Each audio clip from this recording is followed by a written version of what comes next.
வணக்கம். என்ன செய்தியை பார்க்க போறோம்னு கேட்டீங்கன்னா, விஜயின் விதி முடிந்தது. அவருக்காகவே பிரத்யேகமாக வைக்கப்பட்ட ஆப்பு வீதியில் நிற்கின்ற நிலைதான். உங்க எல்லாருக்கும் தெரியும், திடீர்னு திமுக காங்கிரஸ் கூட்டணியானது உறுதியாகிவிட்டது. என்னடா அது, திமுகவா காங்கிரஸுக்காக இறங்கி டெல்லி வரைக்கும் போய் கனிமொழி அவர்களை பேச விட்டுருக்காங்க. 2 முறை போய் பேசியிருக்காங்க கனிமொழி அவர்கள். ஒன்று கேசி வேணுகோபால் கிட்ட, முதல் முறையாக ராகுல் கிட்ட. இப்படி 2 முறை கனிமொழி அவர்களை டெல்லிக்கு அனுப்பி 2 முறையும் ராகுல் சந்தித்ததா இருக்கலாம், கேசி வேணுகோபால் அவர்களை சந்தித்ததா இருக்கலாம். எந்த ஒரு போட்டோவும் இல்லாம ரகசியமான ஒரு சந்திப்பை நிகழ்த்தியிருக்குது திமுக. அதற்கு பிறகு சிதம்பரம் அவர்களை நம்ம ஸ்டாலின் அவர்கள் கூப்பிட்டு பேசுறாரு. பிறகு பல முறை இழுத்தடிப்பு, 80 நாள் போராட்டம், கடைசியில திமுக காங்கிரஸ் கூட்டணியானது உறுதியாகிறது. திமுகவை பொறுத்த வரைக்கும் இந்த தேர்தலில் நாம அதிக இடங்கள்ல நிக்கணும், இல்லைன்னா அதிக இடங்கள்ல உதயசூரியன் நிக்கணும். அதற்காகவே மெனக்கெடுக்கிறது. ஏன்னா ஆளுங்கட்சியா இருக்கிறோம், குறிப்பா எதிர்ப்பு மனநிலையானது அதிகமாக தான் இருக்கும். வெறுமனே கட்சிக்கான எதிர்ப்பு மனநிலை மட்டும் இல்லாம ஒவ்வொரு ஊர்லயும் திமுக காரங்களுடைய அட்ராசிட்டி காரணமாக ஒவ்வொரு ஊர்லயும் திமுகவுக்கான எதிர்ப்பு மனநிலை இருக்கும். இயல்பாகவே திமுக 2வது முறை ஜெயிக்காது அப்படின்ற ஒரு மனநிலையும் இருக்கிறது. கலைஞர் காலத்தில் இருந்தே எழுதப்பட்ட விதிமுறை, இப்படி ஏகப்பட்ட விஷயங்கள் இருக்கிறது.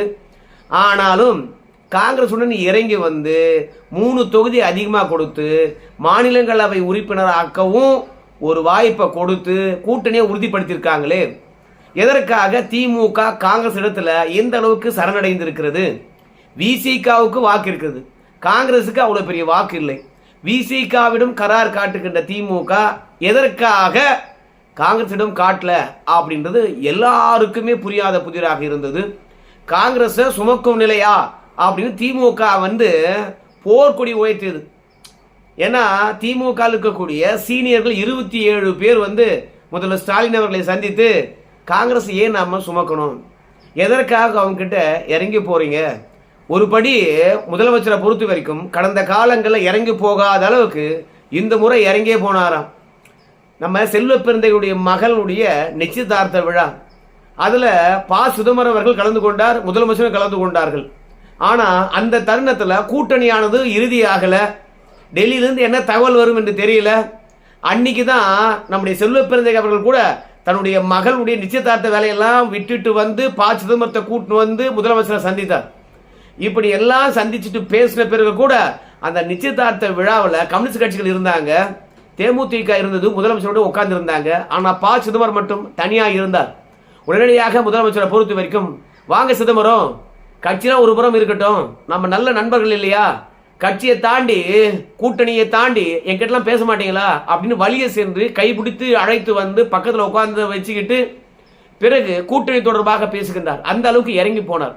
ஏன் இந்த அளவுக்கு இறங்கி போனோம் அப்படின்னு சொல்லுகின்ற பொழுது, தமிழகத்தில் விஜய் அவர்கள் ஒரு 3வது பெரிய சக்தியாக வளர்ந்து விடக்கூடாது.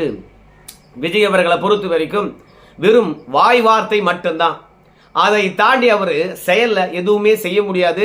களத்தில் ஒன்றும் ஜொலிக்க முடியாது. அரசியல் களத்தில் அனுபவம் இருக்கணும், ஆக்கப்பூர்வமா வேலை இருக்கணும். அது 2மே இல்லாம வெறுமனே ஆவேசம் மட்டும் இருந்தா போதாது, வெற்றி பெற முடியாது. சாணிக்கத்தனம் வேண்டும். ஏன்னா முதன்முறையாக ஒரு கட்சியை தொடங்கி அந்த கட்சி 140 வருடங்கள் அரசியல்ல களம் கண்ட காங்கிரஸை எடுத்து தேர்தலில் போட்டிடுது என்றால் அப்புறம் அரசியல் கள நிலவரம் தலைகீழாக மாறிவிடும். தேவையில்லாம விஜய வளர்க்க வேண்டாம் அப்படின்ற ஒரே எண்ணத்துக்காக தான், தன்னிடம் எவ்வளவு வாக்கு வங்கி இருக்குதுன்னு தெரியாது, ரசிகர் மனப்பான்மை கொண்ட தொண்டர்கள் மட்டும்தான் விஜயுடன் இருக்கின்றார்கள். ஆனால் இவர்களை வச்சுக்கிட்டு திமுகவை எவ்வளவுக்கு எவ்வளவு விமர்சனம் பண்ண முடியுமோ அவ்வளவுக்கு அவ்வளவு விமர்சனம் பண்றாரா. ஆனா காங்கிரஸ் போச்சுன்னா கையிலேயே பிடிக்க முடியாது. 3வது சக்தியாக கண்டிப்பா விஜய் வளர்ந்து விடுவாரு.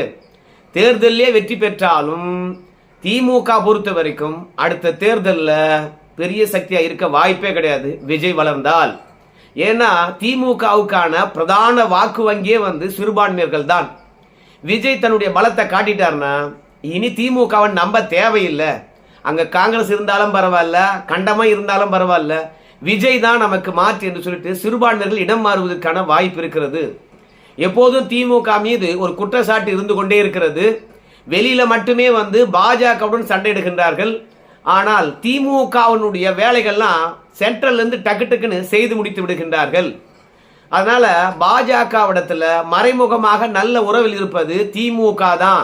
இது அரசியல் வட்டாரத்தில் பேசப்பட்டாலும் சிறுபான்மையர்களுக்கு உள்ளத்தில் இருக்கக்கூடிய அரிக்கக்கூடிய ஒரு வேதனையாவே இருக்குது. வெளியில மட்டும் திட்டிக் கொள்ளுகின்ற திமுக பாஜகவுடன் ரகசிய உறவுல தான் இருக்கிறது.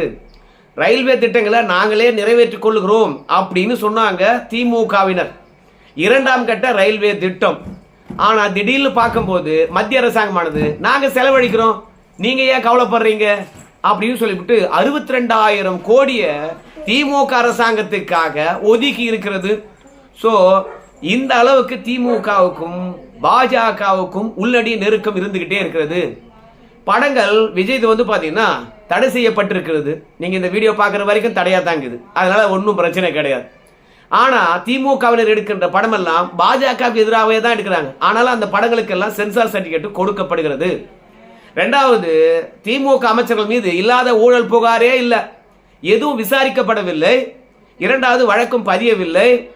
அதுலயும் மத்திய அரசாங்கமானது அழுத்தம் கொடுத்த பிறகு கூட, ஏன் நீதிமன்றங்கள் உத்தரவிட்ட பிறகு கூட லஞ்ச ஒழிப்பு துறையில் இருக்கக்கூடிய உயர் அதிகாரிகளை திமுக மாற்றிவிட்டு புதிய அதிகாரிகளை நியமிக்கிறது. நீதிமன்றமானது நீதிமன்ற அவமதிப்பு வழக்கை எடுத்துக்கிட்டு விசாரிக்கிறது. ஏன் கே நேரு மீது வந்து பாத்தீங்கன்னா வழக்கு தொடுக்கல அப்படின்னு கேட்கிறாங்க. அந்த அதிகாரியை நீதிமன்றத்தில் வந்து ஆஜராகி பதிலளிக்க சொல்லு.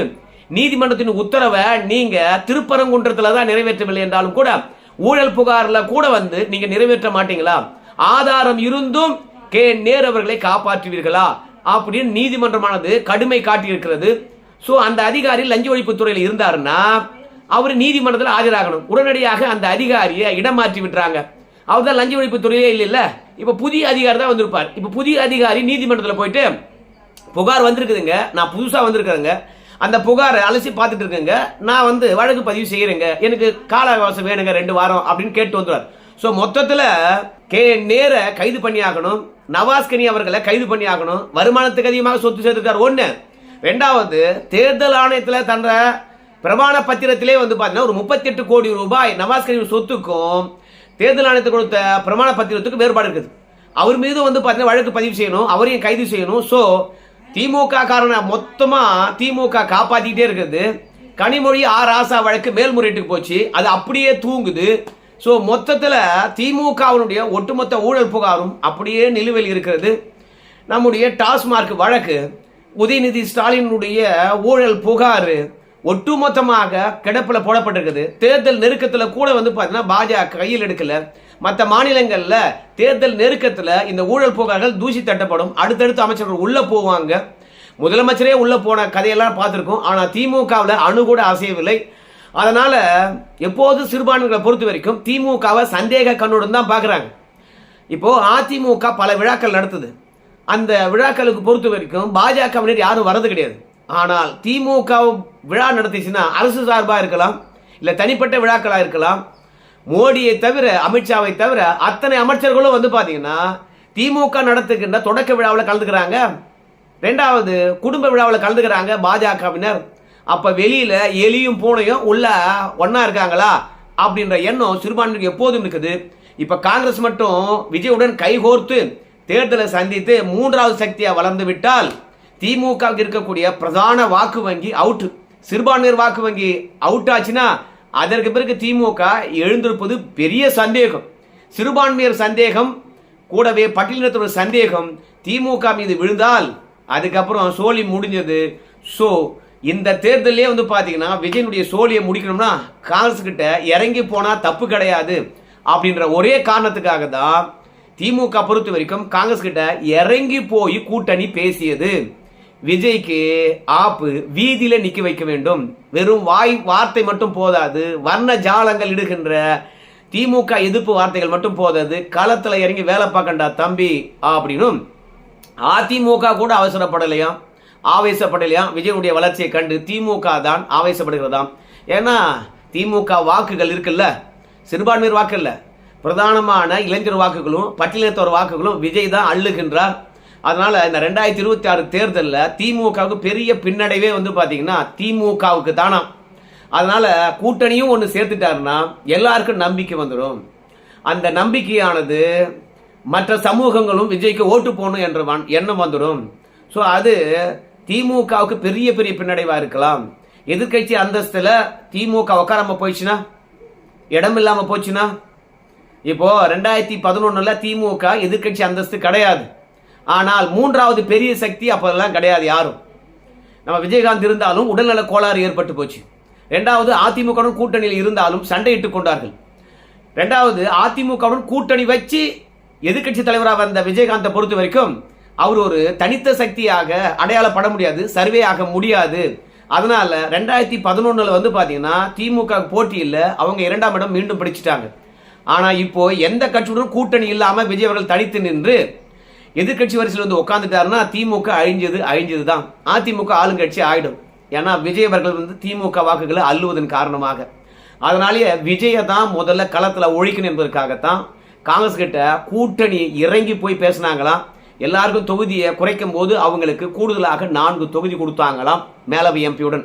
ஸோ அது மட்டும் இல்லாமல் யாரையெல்லாம் சமாதானப்படுத்தணுமோ அவங்களையெல்லாம் வந்து பார்த்தீங்கன்னா காங்கிரஸில் திமுக காரங்க இறங்கி போய் சமாதானப்படுத்துறாங்களாம்.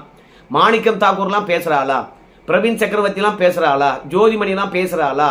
அது மட்டும் இல்லை, திமுக எதிராக தீர்மானமெல்லாம் காங்கிரஸில் ஏற்றுக்கின்றார்கள் என்றால், ஆனால் திமுக காரன் வாயை திறக்கக்கூடாது, பேசவே கூடாது வாய் திறந்து அப்படின்னு வாய்ப்பூட்டு போட்டு விஜய்க்கு கூட்டணி போயிடக்கூடாது என்பதற்காக காங்கிரஸை இழுத்து பிடித்து விட்டு கொடுத்து கூட்டணியில் சேர்த்தாங்களாம்.